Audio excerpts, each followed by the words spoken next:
మీకు ఈ కాకరకాయ ఎలా చేయాలో చూపిస్తాను చూడండి.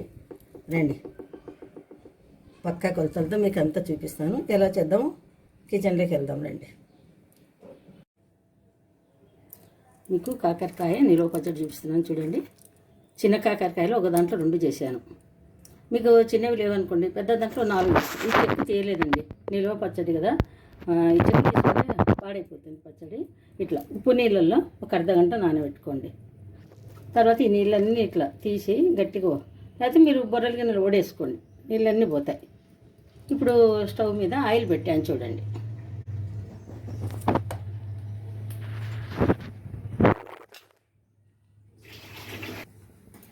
ఆయిల్ హీట్ ఎక్కింది చూడండి. ఓ 1/2 లీటర్ ఆయిల్ పోసాను. నీళ్ళన్నీ ఉంచేసాను. ఇదో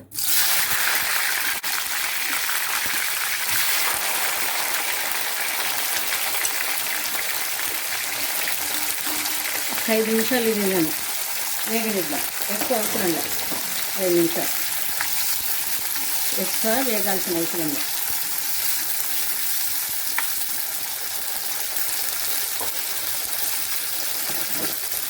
కొద్దిగా పచ్చి వేసుకున్నాం. ఉడకాలి, ఉప్పు నీళ్ళలో వేసాం కదా, ఇప్పుడు కొంచెం పచ్చి.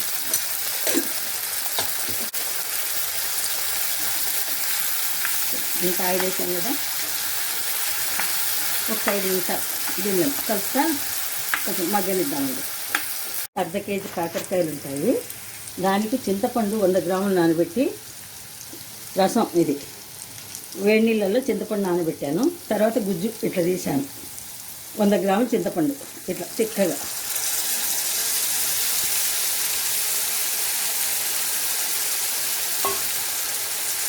వంద గ్రాములకి చూడండి 2 బౌల్స్ అయింది. బాగా తిక్కగా పిండాను. ఇప్పుడు ఇది బాగా చింతపండు అవసరాలు ఉడికిద్దాం. కాయలు ఉడకాల, చింతపండు కొంచెం వేసుకుపోవాలంతా. ఓ 10 నిమిషాలకు ఎక్కువనే పడుతుంది టైం. కాకరకాయలో చింతపండు రసం వేసాం కదా, అది ఉడికేటప్పటికి అది వేరే స్టవ్ మీద పెట్టుకొని ఇప్పుడు ఆయిల్ వేసి పెట్టుకుందాం. ఈ తర్వాత చల్లారాల, చాలా వేడిది కలపకూడదు. అప్పుడు 2 మనకు టైం కలిసి వస్తుంది. ఆయిల్ మళ్ళీ చూడండి ఇంత వేసాను. కొంచెం ఆయిల్ పడుతుంది, 1/2 కిలో పడుతుంది. 200 గ్రాములు అనుకోండి, 1/2 కిలో అండి, 250. దాంట్లో వేసాను, దాంట్లో ఆయిల్ వేసాను. దీంట్లో కూడా 1/2 లీటర్ ఆయిల్ వేసాను. కొంచెం ఆవు పిండి అన్నీ పడతాయి కదా, పడుతుంది ఆయిల్. వేడైంది. ఆవాలు, కొంచెం ఆవాలు ఎక్కువ వేసుకుందాం. మంట పెంచాను. జీలకర్ర, మినప్పప్పు, ఎండుమిర్చి ఒక 5-6 వేసాను. శనగలు,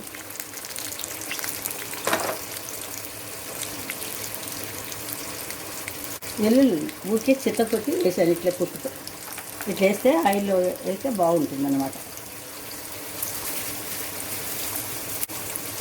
కొంచెం కరివేపాకు, కొంచెం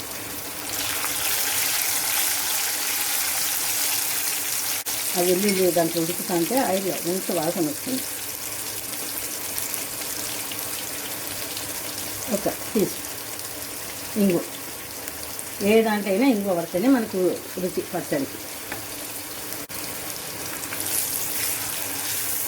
ఇప్పుడు ఫ్లేమ్ ఆఫ్ చేసేస్తాం. ఇది ఆయిల్ చల్లగినాక మీకు మళ్ళీ చూపిస్తాం.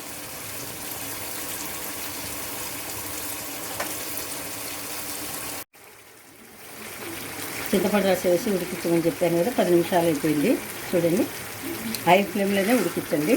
మధ్య మధ్యలో కొద్దిగా కలుపుతూ ఉండాలి కాయల్ని కొంచెం. చూడండి, అప్పుడు వేసినప్పుడు రసానికి ఇప్పటికి కొంచెం ఇట్లా రసము చూడు, ఆయిల్ బయటకు వదిలింది, ఇట్లా అలా వదలాలి ఆయిల్. చూడండి, ఇది ఆయిల్.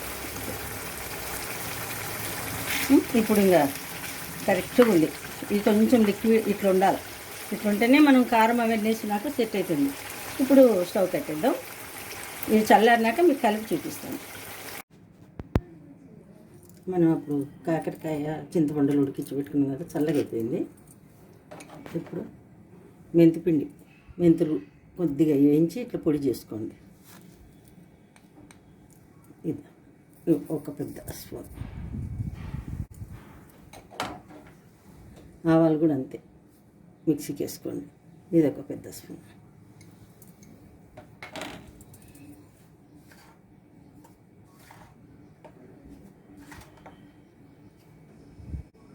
చూడండి, నేనైతే ఇట్లా గ్లాస్తో వేసాను. మీరు గ్లాస్ కారం లేకుంటే 200 గ్రాములు వేసుకోండి. ఇది ఎందుకంటే పడిలో 4 చటాకి వంతు. ఇది పావు పొడిలో సగం, పావు ఉంటాం కదా మనము, దాంట్లో సగం కారం. ఇది సాల్ట్ వేద్దాం. ఇది సాల్ట్ అప్పుడు కాకరకాయలు కొద్దిగా సాల్ట్ వేసి నానబెట్టాం కదా, అందుకు కొద్దిగా తక్కువ వేస్తున్నాను. చూడండి, అదైతే గ్లాస్ నిండి వేసాను, ఇదైతే తక్కువ వేసాను, ముక్కాలు వేసాను. ఒకవేళ మీకు కలిపిన తక్కువ అనిపిస్తే అప్పుడు కలుపుకోండి. మరి ఉప్పు ఎక్కువైతే తినలేం కదా మనం. అన్నీ వేసాను చూడండి, ఆవు పిండి, మెంతిపిండి అన్నీ మొత్తం దీంట్లో అన్నీ ఇట్లా మిక్సీ చేసుకుందాం.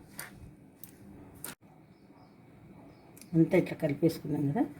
అప్పుడు నూనె కాంచి పెట్టుకున్నాం కదా మనం, పోపు పెట్టి ఇదండి ఇప్పుడు వేసేసుకుందాం. ఇట్లా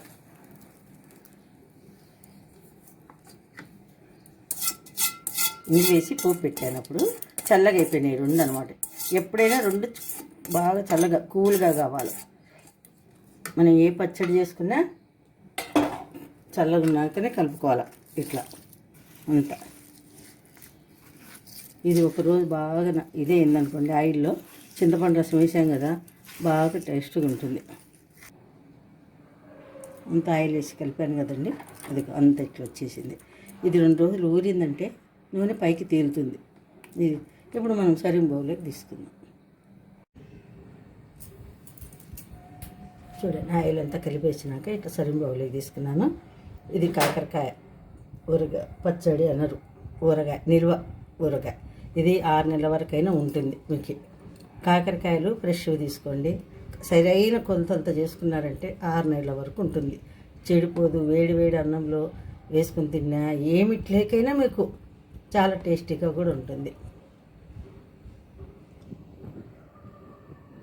ఇప్పుడు అందరి ఇళ్ళల్లో ఫ్రిడ్జ్లు ఉంటాయి కాబట్టి మనము ఫ్రిడ్జ్లో పెట్టుకుంటే కలర్ చేంజ్ కాదు, గొప్ప మెత్తగా కాదు. మనం ఎలా పెట్టామో అలాగే ఉంటుంది. అట్లా నిల్వ చేసుకొని మనకు కావాల్సినంత తీసుకొని వాడుకోండి, చాలా టేస్ట్గా ఉంటుంది. అన్నీ నేను చెప్పిన పక్క కొలతలతో మీరు చేయండి, చాలా బాగుంటుంది.